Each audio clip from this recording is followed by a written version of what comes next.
Assalamualaikum warahmatullahi wabarakatuh. Bismillahirrahmanirrahim. Alhamdulillahi hamdan katsiran tayyiban mubarakan fih kama yuhibbu rabbuna wa yardah. Asyhadu an la ilaha illallah wahdahu la syarika lah wa la na'budu illa iyyah. Wa asyhadu anna Muhammadan 'abduhu wa rasuluh la nabiyya ba'dah. Allahumma shalli wa sallim ala nabiyyinal karim sayyidina Muhammad ibn Abdullah wa ala alihi wa sahbihi wa tabi'ihim wa man tabi'ahum bi ihsanin ila yaumil qiyamah. Amma ba'du, qala Allah ta'ala fi kitabihil karim wa huwa asdaqul qailin. Ya ayyuhalladzina amanu taqullaha haqqa tuqatih wa la tamutunna illa wa antum muslimun. Ya ayyuhalladzina amanu taqullaha wa qulu qawlan sadida yuslih lakum a'malakum wa yaghfir lakum dhunubakum wa may yuti'illaha wa rasulahu faqad faza fawzan 'azima. Wa qala Rasulullah sallallahu alaihi wasallam fa inna asdaqal hadithi kitabullahi ta'ala wa khairal huda huda Muhammadin sallallahu alaihi wasallam wa syarrul umuri muhdatsatuha wa kullu muhdatsatin bid'ah wa kullu bid'atin dhalalah wa kullu dhalalatin finnar. Ma'asyiral muslimin wal muslimat rahimani Allah rahimakum, hadirin jamaah Masjid Al-Fatah yang mudah-mudahan dirahmati Allah Subhanahu wa taala. Kita awali kajian kitab tauhid ini dengan memanjatkan puji syukur kita kepada Allah Subhanahu wa taala yang telah begitu banyak memberikan nikmat-nikmatnya kepada kita sekalian. Namun di antara nikmat yang begitu banyak, maka nikmat iman dan Islamlah yang merupakan nikmat yang utama dalam kehidupan kita. Nikmat kita bertauhid kepada Allah Subhanahu wa taala. Karena nikmat inilah yang akan bisa membawa kita untuk masuk ke dalam syurga Allah Subhanahu wa taala. Dan dengan nikmat ini pula lah Allah Subhanahu wa taala akan selamatkan kita dari api nerakanya. Salawat serta salam tak lupa kita sampaikan kepada Nabi kita Nabi Muhammad sallallahu alaihi wasallam beserta para keluarganya, para sahabatnya, para pengikutnya yang senantiasa istiqamah di dalam menjalankan sunnah-sunnahnya. Ma'asyiral muslimin, a'azzani Allah wa iyyakum, kaum muslimin yang mudah-mudahan dimuliakan Allah Subhanahu wa taala. Pada malam ini kita masih melanjutkan tentang bab yang berkenaan dengan fil istisqa'i bin naw, di mana bab ini menjelaskan tentang al-istisqa, minta hujan karena ada tanda-tanda bintang. Ini dijelaskan di dalam hadis bahwa kita tidak boleh turun hujan itu disebabkan karena bintang ini terletak di sini dan bintang ini terletak di sini.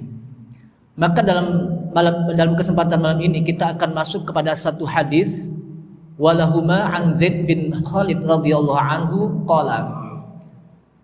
Dan riwayat yang disampaikan dalam riwayat Bukhari dan Muslim dari Zaid bin Khalid radhiyallahu anhu qala, dia mengatakan, kata Zaid bin Khalid radhiyallahu anhu, shalla lana Rasulullah sallallahu alaihi wasallam salat as-subhi bil Hudaybiyah ala ithri sama'in kanat minal laili. Kata Zaid bin Khalid radhiyallahu anhu, Rasulullah sallallahu alaihi wasallam salat pernah bersama-sama kami. Jadi Rasulullah pernah salat bersama-sama kami. Dan saat itu salat subuh bil Hudaybiyah, di daerah yang namanya daerah Hudaybiyah, ala ithri sama'in kanat minal laili, yang saat itu cuaca di langit adalah mendung. Minal laili itu apa sih? Mendung, gelap. Falamman sarafa, ketika selesai sholat, akbala 'alan nas, kemudian Rasulullah SAW menghadap kepada manusia, maksudnya menghadap ke makmum. Faqala, kemudian Rasulullah SAW mengatakan, atadruna madza qala rabbukum, wahai sahabatku yang saat itu yang mengikuti sholat subuh, Dan Rasulullah SAW pun menghadap kepada para sahabat dengan mengatakan, atadruna madza qala rabbukum? Apakah kalian tahu madza qala rabbukum? Apa yang Rabb kalian katakan? Qalu, maka para sahabat mengatakan, Allahu wa rasuluhu a'lam. Allah dan Rasulnya lah yang lebih mengetahui. Qala, kemudian Rasulullah SAW melanjutkan ucapannya. Qala, maka beliau mengutip ucapan Allah Subhanahu wa taala yang ini disebut dengan hadis qudsi. Apa kata Allah Subhanahu wa taala? Asbaha min ibadi mu'minun bi kafirun. Kata Allah Subhanahu wa taala dalam riwayat hadis qudsi ini, di pagi-pagi hari ada di antara hambaku ada yang beriman denganku dan ada yang kafir. Fa amma man qala, adapun orang yang mengatakan mutirna bi fadlillahi wa rahmatihi fadzalika mu'minun bi kafirun bil kawakib. Telah dihujankan untuk kami, atau hujan turun di tengah-tengah kami. Orang tersebut mengatakan hujan turun di tengah-tengah kami bifadlillahi wa rahmatihi. Itu disebabkan karena karunia Allah dan rahmatnya. Fadzalika mu'minun bi. Maka yang demikian orang tersebut adalah orang yang beriman kepadaku, kafirun bil kawakib, dan dia kufur terhadap bintang-bintang. Wa amma man qala mutirna binau'i kada wa kada fadzalika kafirun bi mu'minun bil kaukabi. Dihujankan di tengah-tengah kami binau'i kada wa kada, dengan sebab bintang ada di tempat ini dan bintang ada di tempat itu. Fadzalika kafirun bi, maka orang tersebut kafir denganku, tapi dia beriman kepada bintang-bintang. Hadis ini riwayat Imam Bukhari, Muslim, dan Imam Ahmad. Ma'asyiral muslimin, a'azzani Allah wa iyyakum, kaum muslimin yang mudah-mudahan dimuliakan Allah Subhanahu wa taala. Hadis yang diriwayatkan oleh Imam Bukhari dan Muslim dalam Sahihain, dalam hadis yang Sahih Bukhari dan Sahih Muslim, dari salah seorang sahabat yang namanya Zaid bin Khalid Al-Jahni, yang merupakan sahabat yang besar yang dikenal, dinisbahkan kepada Juhainah. Jadi Zaid bin Khalid Al-Juhaini, maksudnya Juhainah itu nisbah kepada suku yang namanya suku Juhainah, dan dia termasuk kabilah yang besar di antara suku-suku yang ada di Arab. Dia mengatakan, sallalana, Rasulullah SAW pernah sholat bersama-sama kami, yaitu sholatus subhi, sholat subuh. Yang dimaksud dengan sholat subuh itu adalah sholatul fajar. Sholat fajar kadang-kadang disebut dengan sholat subuh, dan sholat subuh juga kadang-kadang disebut dengan apa? Sholat fajar. Summiyat sholatus subhi, dinamai sholat subuh karena pada saat itu terbit fajar, maka disebut dengan sholat subuh, dan disebut juga dengan sholat apa? Fajar. Karena Allah SWT mengatakan, aqimis sholata liduluki syamsi ila ghasaqil laili wa qur'anal fajr. Wa qur'anal fajr, dirikanlah sholat, salah satunya adalah pada saat Qur'anal fajr. Apa yang dimaksud dengan Qur'anal fajr? Yaitu sholat subuh. Al-Hudaybiyah adalah satu tempat yang merupakan batasan tanah haram yang ada di daerah apa? Sebelah barat, yang dekat dengan Tan'im. Mungkin kalau kita pernah ke sana, kita akan tahu bagaimana daerah Hudaybiyah, yang di situ tempat masuknya tanah haram dari daerah Jeddah. Ada yang menyebutkan kata-kata Hudaybiyah dengan Hudaybiyah dengan ya tasydid, Hudaybiyah. Tapi ada yang menyebutkan dengan Hudaybiyah, tidak Hudaybiyah tapi Hudaybiyah.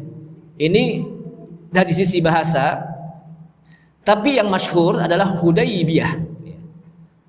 Nah, di saat Rasulullah Sallallahu Alaihi Wasallam sholat bersama-sama para sahabat, dan di situ juga ada Zaid bin Khalid radhiyallahu an. Selesai sholat, maka Rasulullah Sallallahu Alaihi Wasallam menghadap ke makmum kepada para sahabat. Selesai sholat, dan ini merupakan bagian dari sunnah. Kenapa? Annal imam idza faragha minas shalah fa innahu la yabqa mustaqbilal qiblah.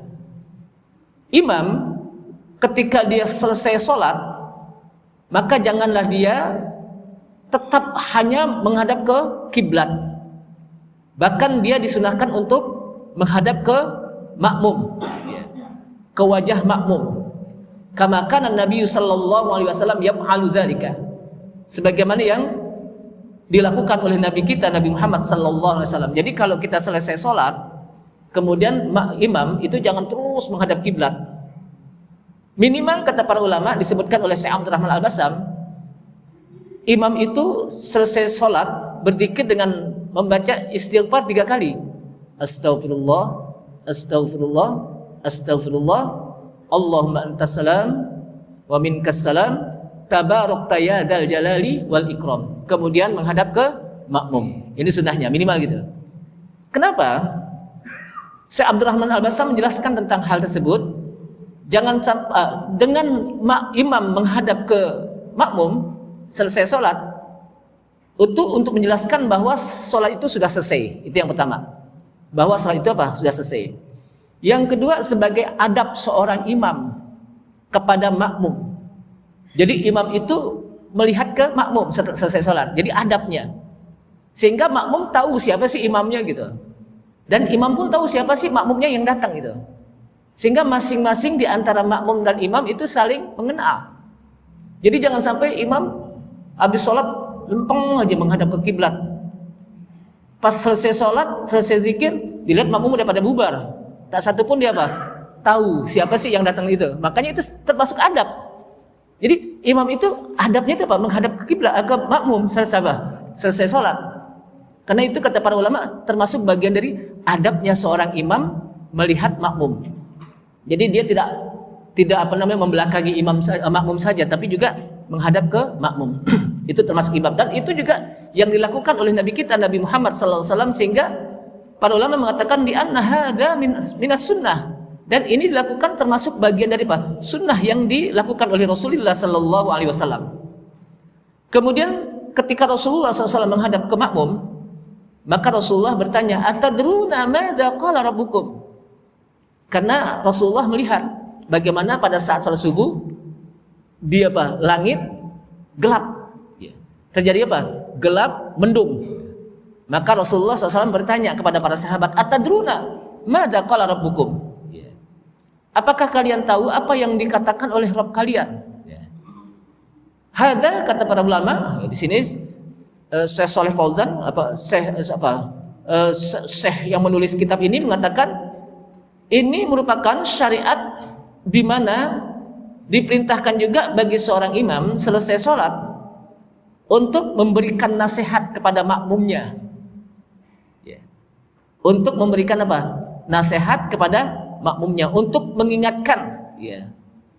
Ala khata'i waqin, kalau ada yang salah maka diingatkan. Kalau ada yang perlu dijelaskan maka dijelaskan. Kalau ada nasihat yang perlu diingatkan kepada makmum maka diingatkan. Atau diingatkan untuk senantiasa bertakwa kepada Allah Subhanahu wa taala.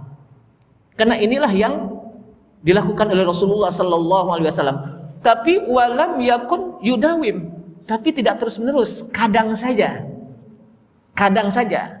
Yang terus-menerus itu adalah berzikir, dan itu juga dilakukan setelah berzikir. Karena disunahkan bagi kita selesai sholat apa? Zikir ba'da sholah. Selesai zikir baru apa? Disampaikan apa yang perlu diingatkan, kira-kira apa yang perlu dinasihatkan, tapi itu juga tidak terus menerus disebutkan oleh para ulama. Kenapa? Karena kalau terus menerus yaf'alu dzalika ahyanan, kalau terus menerus khasyatal malal, karena dikhawatirkan itu menjadi sebuah bagian dari syariat yang wajib untuk dilakukan. Makanya Rasulullah SAW untuk menyampaikannya tidak terus menerus. Adapun zikir memang diperintahkan. Terus menerus habis salat ada zikirnya, salat wajib. Kemudian jamaah sekalian rahimakumullah, dari hadis tersebut juga menjelaskan kepada kita disyariatkan untuk mengajarkan kepada makmum atau juga kepada seorang murid dengan cara as-su'al wal jawab. Soal dan jawab. Jadi soal dan jawab. Kenapa? Karena dengan cara ini, metode ini itu lebih mengena. Disebutkan oleh para ulama ablaghu fit ta'lim, lebih mengena untuk kita mengajarkan. Sehingga dengan melalui metode pertanyaan, maka para murid, talibul ilmi, mereka akan kepengen tahu apa sih yang ditanya, maksudnya apa. Jadi metode pertanyaan itu apa? Para talibul ilmi akan ingin mengetahui apa sih yang ditanya itu, maksudnya apa, artinya apa. Jadi tidak langsung dijelaskan, tapi ditanya dulu baru dijelaskan. Ini merupakan metode yang juga dipakai di dalam beberapa perguruan tinggi dengan cara metode tanya jawab. Kadang dosen menyampaikan pertanyaan kepada mahasiswanya, atau mahasiswa menyampaikan pertanyaan kepada dosen. Tapi ketika dosen ingin menyampaikan pertanyaan kepada mahasiswa, maka dia akan menjawab dengan sesuai dengan apa yang ditanya oleh mahasiswa. Kadang-kadang kan gini, pertanyaan tidak sesuai dengan jawaban.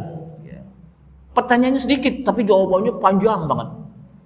Kadang-kadang kita kalau mengikuti seminar, pertanyaannya sedikit, jawabannya itu panjang banget. Padahal jawabannya sebetulnya sedikit, cuman beberannya yang panjang. Rasulullah enggak.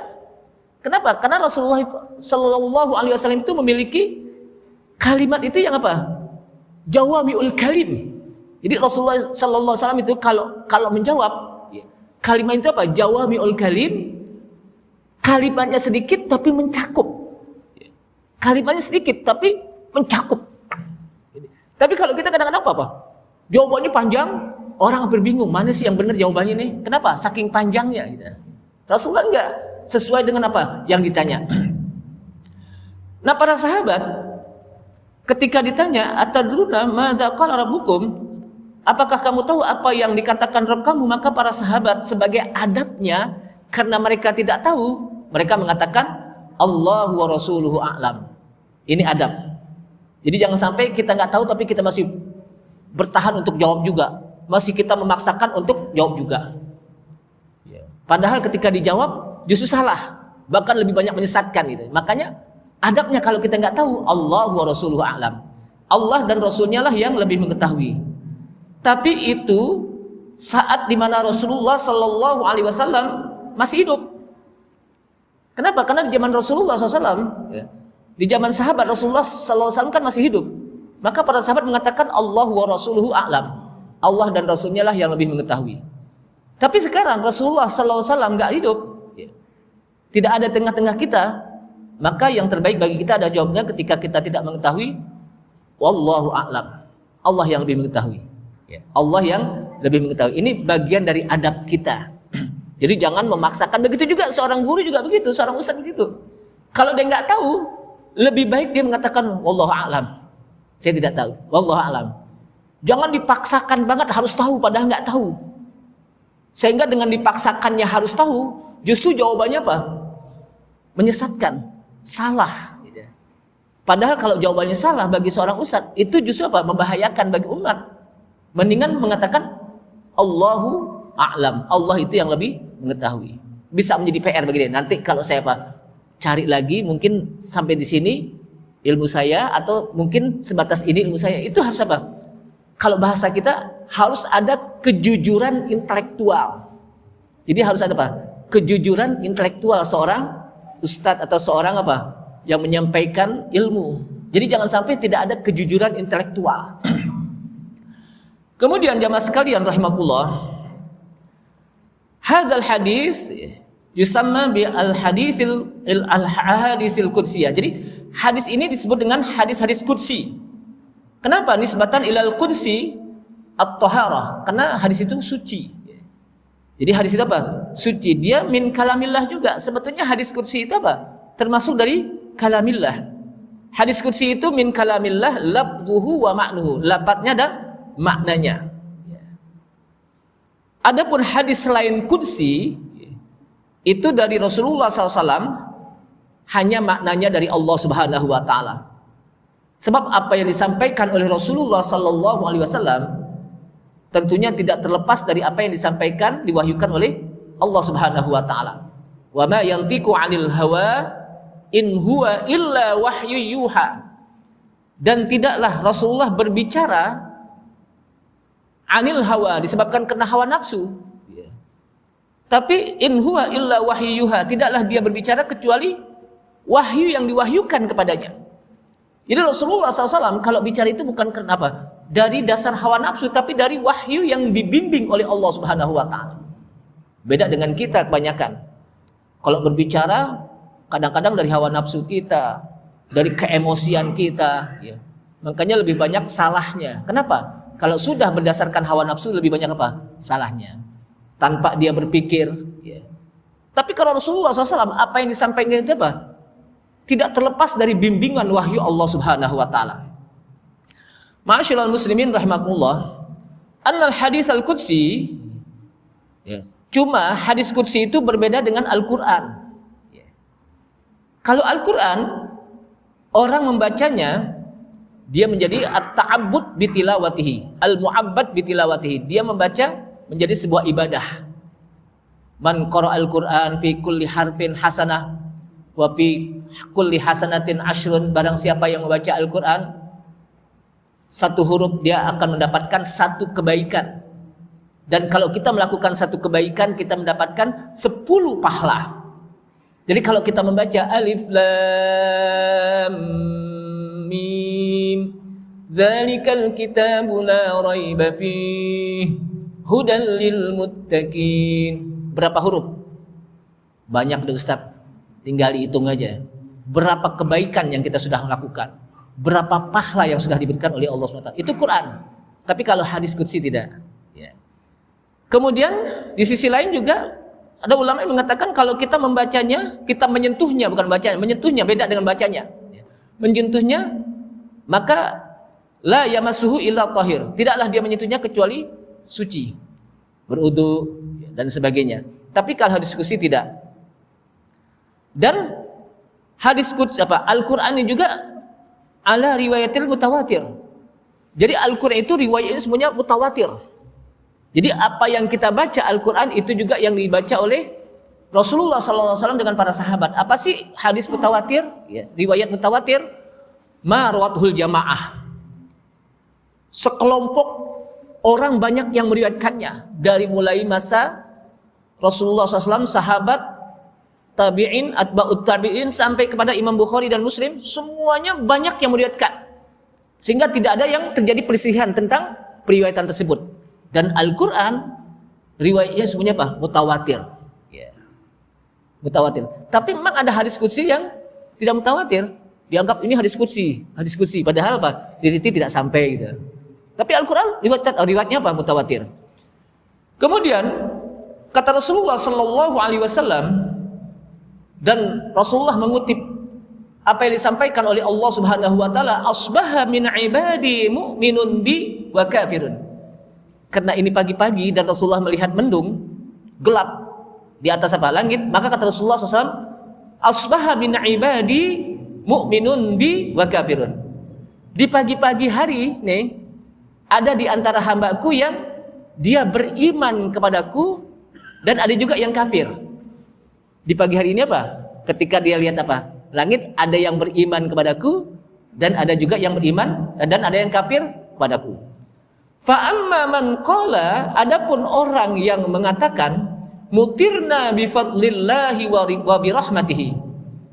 Hujan turun di tengah-tengah kita itu disebabkan karena karunia Allah Subhanahu wa taala dan rahmatnya. Fadzalika mu'minun bi kafirun bil kaukab.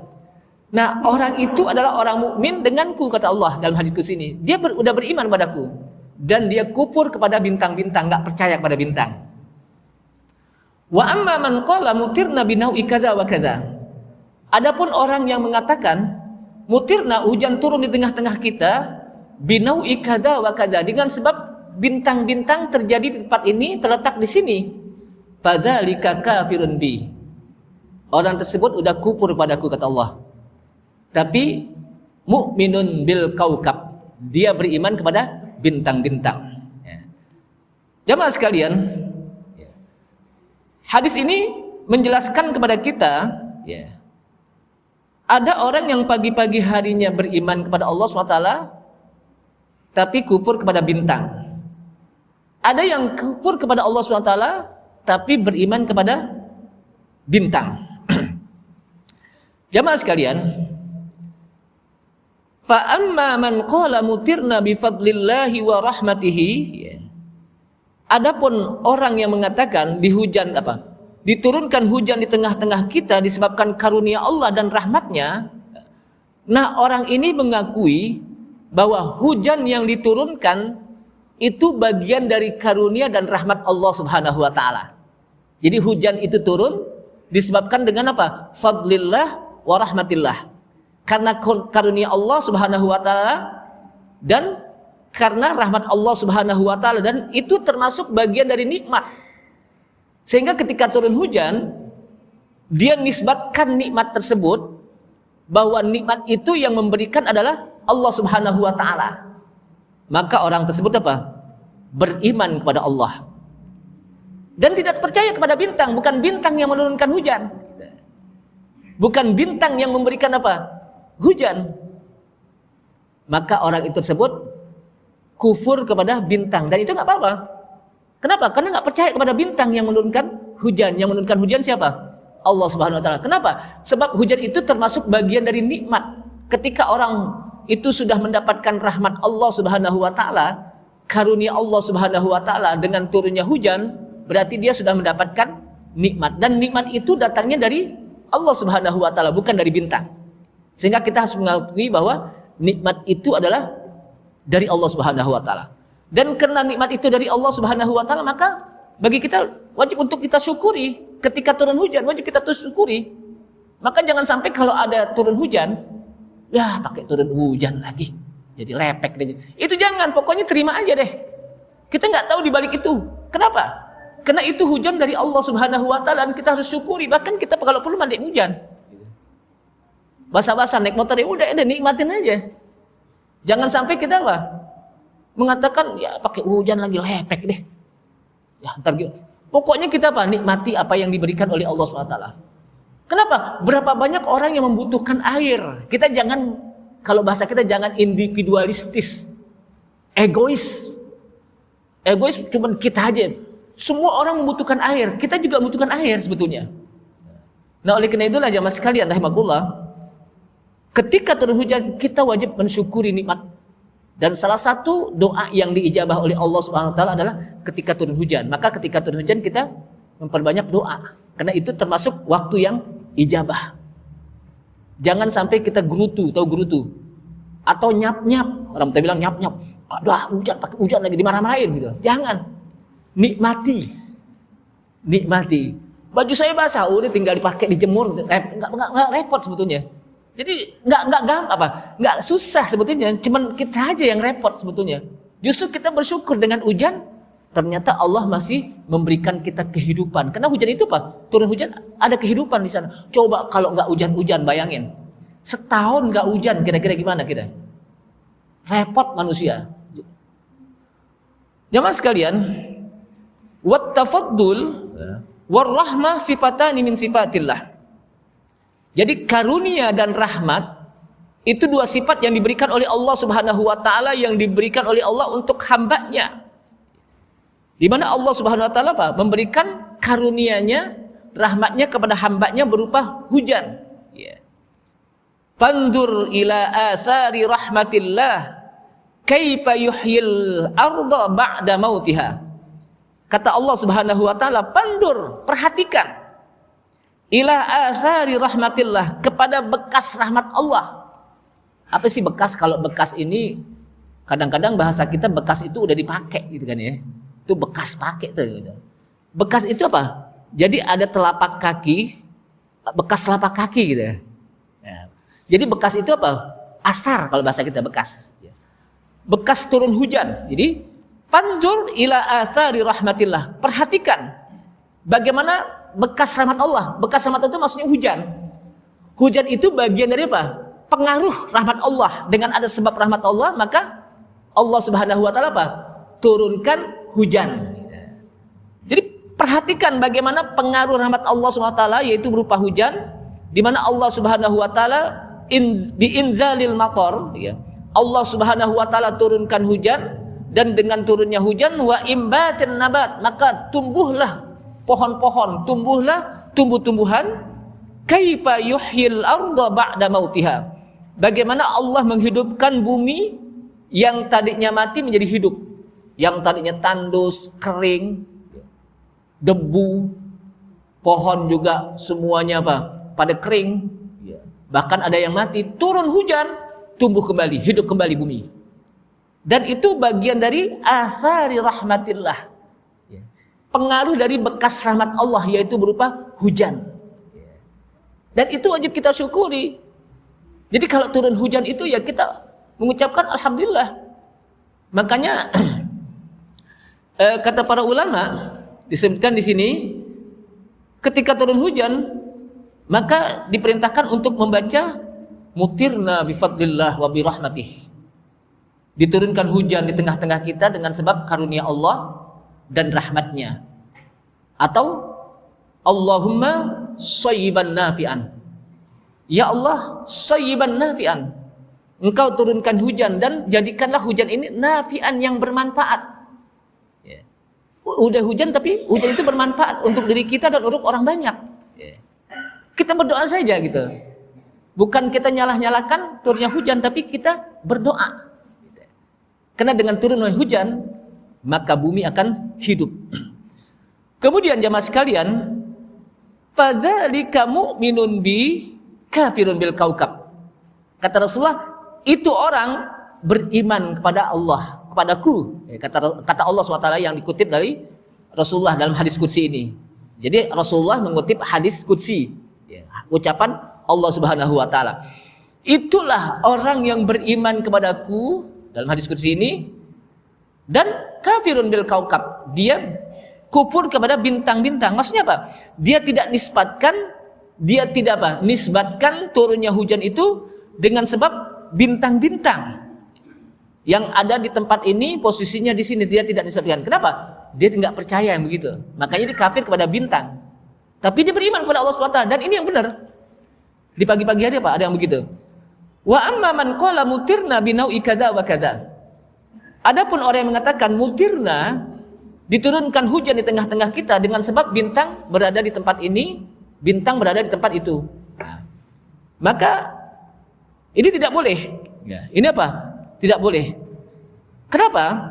Karena ini adalah kana ahlul jahiliyah yansabunal matar ila tulu'in najm au ghurubiha.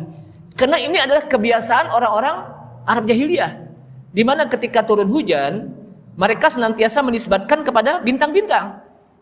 Oh, bintang di sini turun hujan nih gara-gara bintang ada di sini nih. Oh, turun hujan ini gara-gara bintang apa? Ada di tempat timur dan sebagainya. Jadi dinisbatkan kepada apa? Bintang-bintang. Ya. Kenapa? Karena mereka menyangka bahwa terbitnya bintang, terbenamnya bintang itu menyebabkan turunnya hujan. Ya. Mereka apa? Turunnya hujan. Wa ya'taqidun, sehingga mereka meyakini bahwa hal ini disebabkan kena bintang, dan mereka tidak menisbatkan turunnya hujan atas kehendak Allah Subhanahu wa taala, yang menurunkan Allah Subhanahu wa taala. Itu enggak boleh.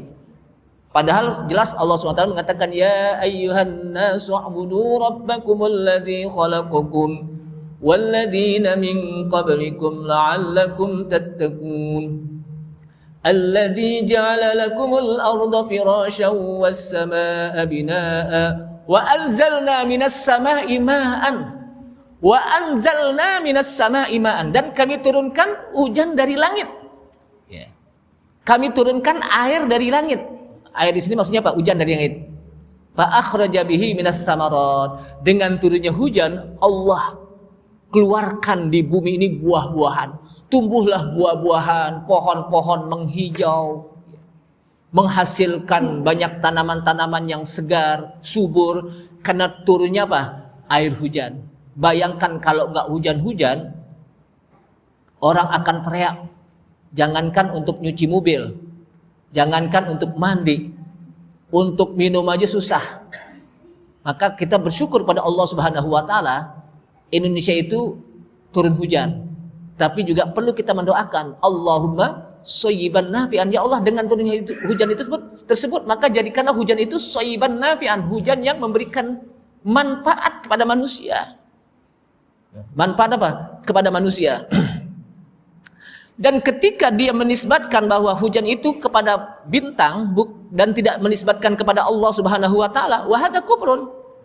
Dan ini kufur, berarti dia sudah mengingkari tentang tauhid rububiyah. Di mana tauhid rububiyah adalah semua jagat alam raya itu yang menciptakan Allah Subhanahu wa taala. Semua jagat raya alam ini yang mengatur kehidupannya Allah Subhanahu wa taala. Semua jagat alam raya ini yang menentukan kehidupannya siapa? Allah Subhanahu wa taala. Tidak boleh kita menisbatkan kepada makhluk. Padahal kita sudah mengatakan alhamdulillahi rabbil alamin. Segala puji bagi Allah. Siapa Allah? Rabbil alamin. Rabb yang alamin. Apa Rabb? Para ulama menjelaskan kata-kata Rabb. Ya.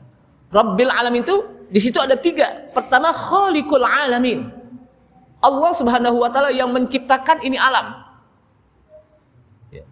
Jadi wajib bagi kita untuk menyatakan bahwa alam ini yang menciptakan hanya Allah Subhanahu wa taala. Habis diciptakan mudabbirul alamin.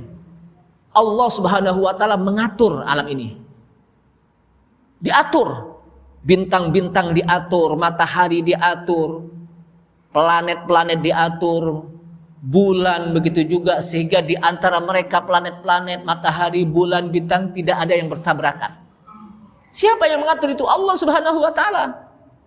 Jadi Allah Subhanahu wa taala bukan hanya sekedar menciptakan ini alam, tapi juga diatur kehidupannya. Habis diatur ditentukan waktunya sampai kapan. Ada yang kalau manusia itu ada yang sampai umur 60 tahun, 70 tahun, bahkan ada yang sampai 80 tahun. Tapi kata Rasulullah SAW, a'maru ummati baina sittin wa sab'in.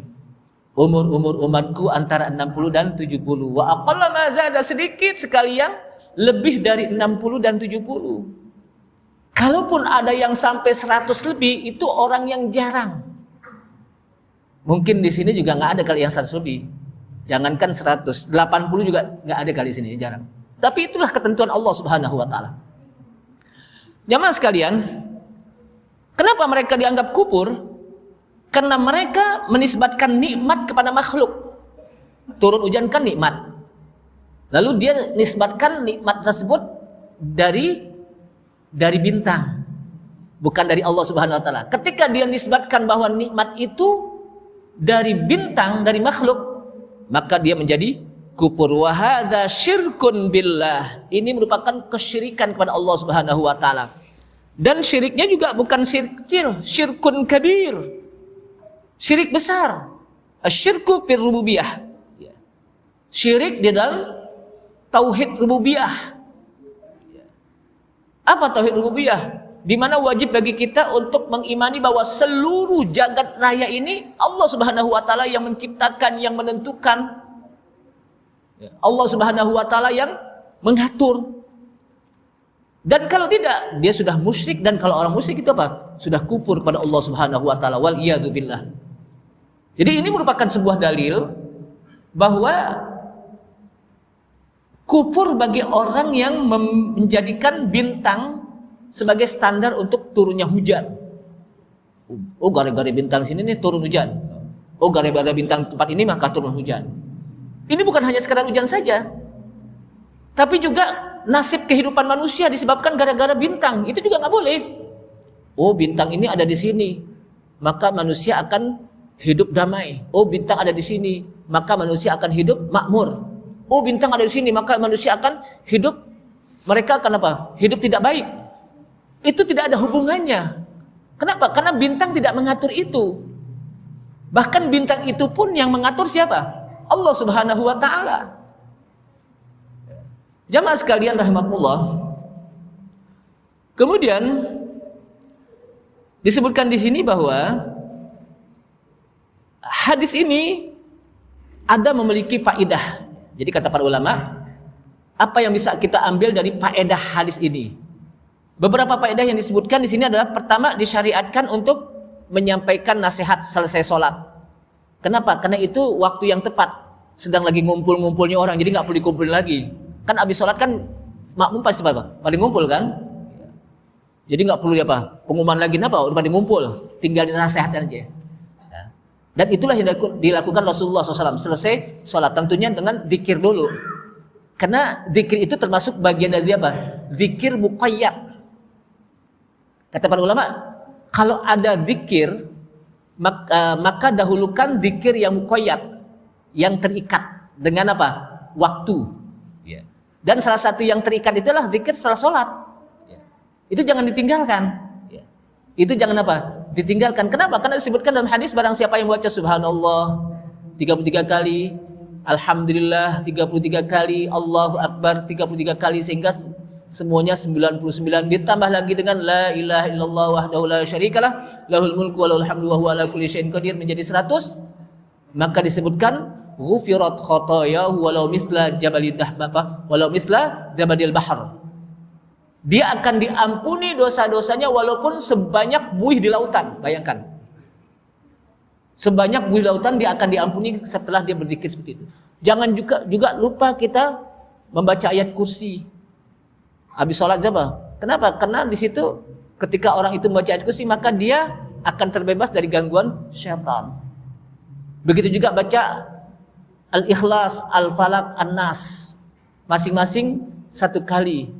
Kecuali maghrib dengan subuh, masing-masing 3.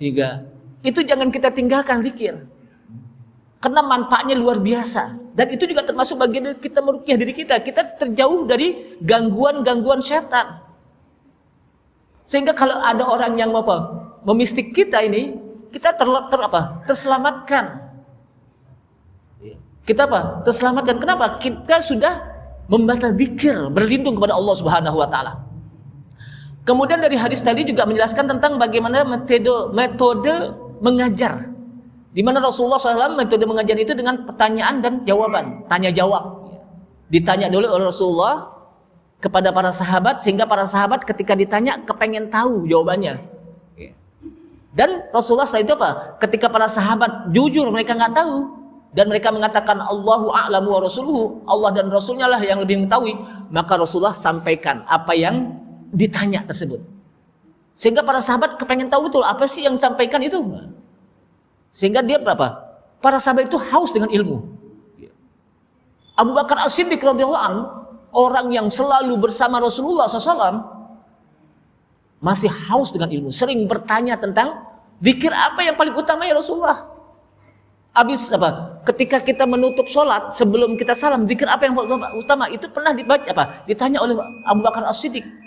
Siapa yang kena Abu Bakar Siddiq?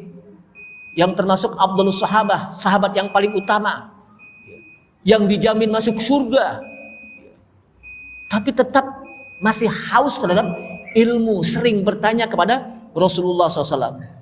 Ini saja, mudah-mudahan apa yang saya sampaikan sebetulnya banyak faedahnya, tapi paling tidak kita bisa simpulkan bahwa kita diingatkan oleh Rasulullah SAW untuk kita bersihkan iman kita melalui penyakit-penyakit syirik, agar nanti kita mati dalam keadaan bertauhid kepada Allah SWT. Itulah penentuan kita di akhir hayat kita. Kenapa? Innamal a'mal bi khawatimiha. Sesungguhnya amal itu dilihat dari akhir hayat dia. Masih berimankah kepada Allah Subhanahu wa taala? Masih bertauhidkah dia kepada Allah Subhanahu wa taala? Kalau tidak ada harapan baginya untuk masuk ke dalam surga Allah Subhanahu wa taala. Tapi kalau dia masih bertahan bertauhid kepada Allah Subhanahu wa taala, mati dalam keadaan bertauhid, beriman, husnul khotimah, ada harapan untuk bisa masuk ke dalam surga Allah Subhanahu wa taala nanti di akhirat. Amin ya rabbal alamin. Kita tutup, subhanallah hamdika asyhadu an la ilaha illa anta astaghfiruka wa atubu ilaik. Wassalamualaikum warahmatullahi wabarakatuh.